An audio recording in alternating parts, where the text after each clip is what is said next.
Let's make sure your pretty face is in focus. Here we go. Yeah, yours. You wear glasses? Yeah, I do actually. Yeah, Sometimes I do, yeah. Right, here we go. October Red Boxing, here with Dominic Ingle. Talk to me about that presser. Yeah, exciting. You know, people are saying this fight's past its sell-by date, and the turnout today with the media would suggest otherwise. It's been an interesting, presser. There's people are getting irate, tempers are flaring, they're talking the talk, and everybody's revelling in it. And we're just looking forward to that date, February the 19th now. It's been a long time in the making. I mean, the fans are sort of like, they're on the fence with it a little bit now because of the time that it's taken to make this fight. The presser was exciting. The rivalry's still there. I mean, in relation to Kell, how does he feel about it taking this long to make this fight? Obviously, it's disappointed him in the past, but Amir's always had the opportunity presented to him in America. He's had the fights offered to him because he's a good name and he's an exciting fighter. He's got a big following. But realistically, when he said he conquered America, he's never conquered America. Conquering America for me would be beating Floyd Mayweather. But every time he's been to America, he got beat by Danny Garcia, he got beat by Lamont Peterson, he got beat by Canelo, he got beat by Terence Crawford. So I don't see where he's conquered America. And realistically, you're better off losing at that level than boxing a domestic fight with Kell Brook, even though they're both, well-level fighters, and getting beat. So you're better off operating. He's coming down levels. He's coming down to his normal level. He's coming from a level that he should never really been at, and he's coming down to the level he should be at. So that's, he's talking himself up. But realistically, that's all it is. He just talked himself up. Yeah, he took the bigger fights. Yeah, Kell took the big fights against Golovkin. He took the big fights against Crawford. Yeah, he did. And Errol Spence. Look at Errol Spence, what a career he is, pound for pound, all these kind of accolades he's getting. And he finished on his feet. Eye injury, serious eye injury, stopped him. And I think in that fight against Errol Spence, it was a fight he was winning. It was a fight he could have won. And that's just boxing for you. So, it's been a long time for Kell, and finally he's going to get time to set the record straight. We hear about the hurdles involved in the time that it's taken to make the fight. Do you want to comment on any of those hurdles, what they are? Because you've obviously said that opportunities had presented themselves to Amir, and he's sort of like turned his back on it. Are there any other things that have prevented this fight happening? As a fight fan, we've waited for this for a very, very long time. And surely it couldn't have been just Amir turning the fights down. Well, look, it's easy enough when you're, the A side of the card, or you're considered the better fighter or the more draw. You can, the splits on the money, you can easily put somebody off a fight by saying, I'm going to have 80%, you have 20%. And if Kell says, I'm not accepting that, well, why would you? Because boxing's about getting paid. So Amir Khan can turn around and say, oh, he turned the fight down. Yeah, because you were derisory money offers. That's what it was most of the time. So if you don't want to fight somebody, yeah, no problem, I'll fight you. I'm the main draw. I'm having this much. You can have the lower end of the purse split. Well, Kell Brook, I'm world champion. I don't want to do that. So that's where he's sort of to falter. So, if you turn around and say, no problem, 50-50, it would have happened straight away. It's never been on Kell's part because Kell's never had the authority to determine what the purse split was. Even when he's a world champion, Khan was still talking about being the better fighter, the more of a draw, the more of everything else. So, he's really put the hurdles up and expected Kell to jump over him. And Kell's not going to do that because he considers himself a good fighter, that he's worthy of better paydays and more money. Now they've got to the point, this fight's probably purely happened because Amir Khan can no longer generate the big fights. There's nobody else out there in America for him to fight. He's more or less boxed everybody. So, it makes sense to fight Kell now. It would never make sense to fight Kell, get beat, and then try and go over to America and box the bigger names than Kell. So it's worked the other way around. So he's exhausted the possibilities abroad. And like Kell said, he's probably just come to the point now where this is the only fight that people are going to pay to see. Yeah, it's interesting you should say that, because I was saying, why now? Why has it happened now after all this time? And it seems as if there's been a to and a fro with the money itself. Maybe, like you said, Amir's saying that he's the A side. He's been over to America. He's done all he can. What do you think this means for Amir? Should Kell get the better of him on February the 19th? You know what? I think for a couple of weeks it'll matter.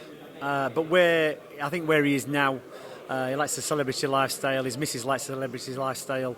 He'll always be revered in the community that he's in. He'll always be a hero, and rightly so, because he's done really well. He's represented. He's done well in the Olympics. He's had a great career. It's always bad when you get beat. But a couple of weeks after, it all calms down and life goes on. People get on with the business, and that's what it'll be like for Amir Khan. He's made plenty of money. He's comfortable. So he's talking about fighting again. I don't think after this fight he'll be able to fight again. Yeah, and it's interesting you should say that. And being from boxing blood yourself, like you said, you don't think he'll be able to fight again. What was the energy that you was picking up during that press conference from Amir? Being in the same room, it's happening, it's signed, the date is there. What is that energy you were picking up from him? I don't think he's talking the talk, and I think he's talking himself up and giving himself confidence. And maybe he believes that the fighter is always the last person to know when they've had enough. And the people around you keep you going long enough so they all get paid.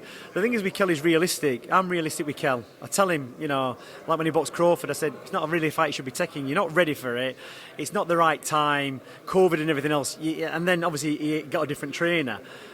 He trained well for the fight, but you've got to have a game plan against that level. You've got to have a game plan. You can't just go in on your own ability from what you think is going to happen, because Kell's not really that kind of fighter. He can fight, and he's really good at fighting to instruction. You train him in a way to prepare for the opponent, and he executes. That's when he goes in the ring.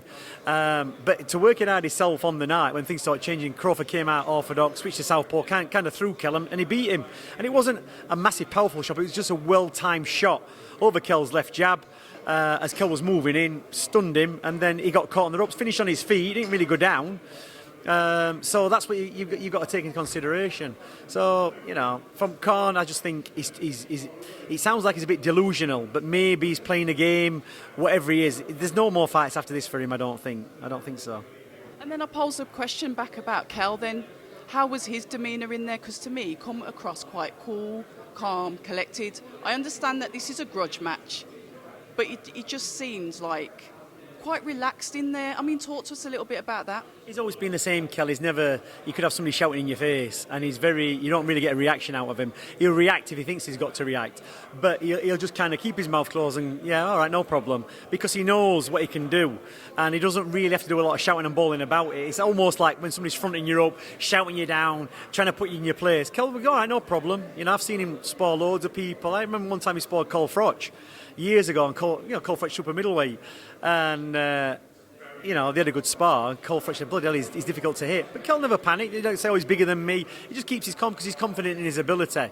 But obviously, he'll shout back when Khan does, but it's not really Kell's way. He does all his talking in the ring. That's what he does. They do say that the emptiest pot makes the loudest noise.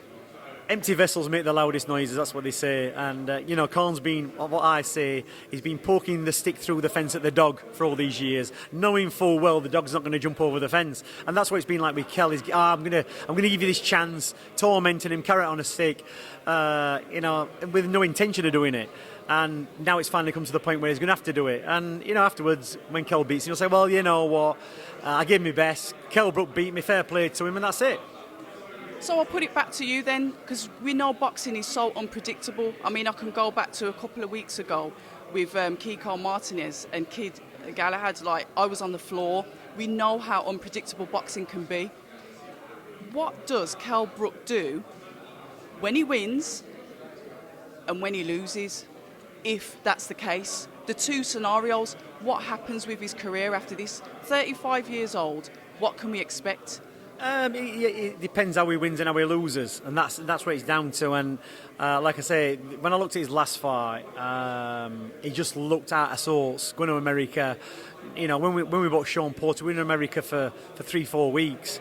You've got to be over for that time. It was a good camp. We had everything planned out. We were with the underdogs. We had a great camp. We had people around him. We trained at the top-ranked gym. It was a great build. But for the Crawford fight, it was nothing like that. I've got people who was out there. It was all over the place. And the thing is, you can't be all over the place. You've got to have everything solid.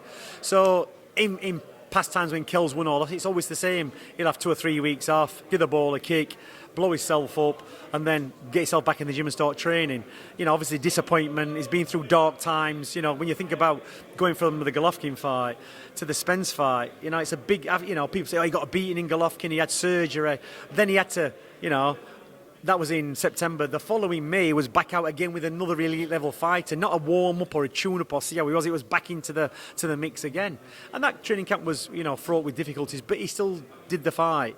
And that's how Kell Brook is. He will just whenever he's got the ability and whenever he's got the hunger to fight, he will do it. You'll never get Kell Brook going into a fight thinking, I'm just doing this for the money. It's a do-or-die situation for Kell Brook. So what are you going to do with his career then? Because you've been his trainer from the beginning, and like you said, when he went out to America and he fought not under your scholarship, as it were, things went wrong. How important is it? And this is what I say about loyalty to trainers. A trainer knows their fighter. I mean, how important is it now that you're back with him for this fight? It's important because you know I know what his strengths and weaknesses are, where he needs to work. I've had experiences with Amir Khan. We've had guys going up. Look, Amir's a nice guy actually. I ain't got a problem with Amir Khan. We've had guys over there sparring for him. We had guys sparring with him when he got beat in his first loss. We had a guy called Tayambu and a kid called Lee Noble, and they gave him great spars. And Amir Khan very good. But so I know what he's like up close as well. I've seen him sparring. I've had guys sparring him. So Kell Brook, his career, look, he's made his money. This is about satisfying an urge. This is about setting the record straight. This is more than a world title fight, to be honest. He beat Sean Porter. He didn't have an issue with Sean Porter. He was just a guy he had to beat. But with Amir Khan, it's personal. But not that personal where he's going to get wrapped up into it and lose his head. He's still got to be composed. He's still got to execute the plan. You know what I mean? And with Kell Brook, you've got to look at Khan, what he does well. And you've got to negate that. You've got to see what Kell Brook does well and work on that. And Khan's got speed. Kell's got power, timing. He can box. Khan hasn't got a chin. Kell's got a better chin. And, you look at the fights when Khan's got beat, when he's being hit properly. And Kell's up there with the punches. He can punch. Look, he had Golovkin rocked. And he can punch. It's not going to be a case of landing the big punch. It's a case of boxing his way in and looking for the opportunities. Really looking forward to this fight. Listen, thank you so much for taking the time to speak to us. But before I go, I just wanted to say, how is Kid? Because I really love that fight. Kiko Martinez is what I call the kryptonite. Kiko Kryptonite Martinez, and he's a tough opponent to get through. We saw the scorecards with Zelfa Barrett, who did quite rightly beat him, but we saw the flat that Zelfa Barrett had with those scorecards. We saw that Kid was beating him in there easily, beautiful movement, then all of a sudden, one shot. I think more than anything, he got in his mind it was going to be a very difficult fight. He had to be on his toes, he had to be smart, and by the fourth round he was making it look easy. And he probably just stopped for a pregnant pause and thought, easier than I thought. Took his eye off the ball for one split second and bam, and that's what boxing's like. He got caught with his shot. Yeah, look, there's never any excuse. He did his training right. It's always going to be difficult at the weight. So, fair play to Martinez. He got his chance. He took his opportunity. That's what boxing's like. And it's back to the drawing board for Kid Galahad. Yeah, definitely. Is he going to rematch him? There's a rematch clause in there, so we're just leaving it to Eddie Hearn now to sort it out. I was about to say, because they're not necessarily immediate, are they? No, but there's time to do it, and it can be executed within a certain amount of time. So we'll leave that to Eddie. He's the promoter. He makes the fight, and we'll see how it goes. Brilliant. Thank you so much for your time, Dom, and good luck on the 19th. Thank you very much. Hi, and thank you for watching October Red Boxing. Like, subscribe, and tap the bell for notifications. You can also find us on Instagram at October Red Boxing and on Twitter, October Red UK. And remember, at October Red, we stay ready.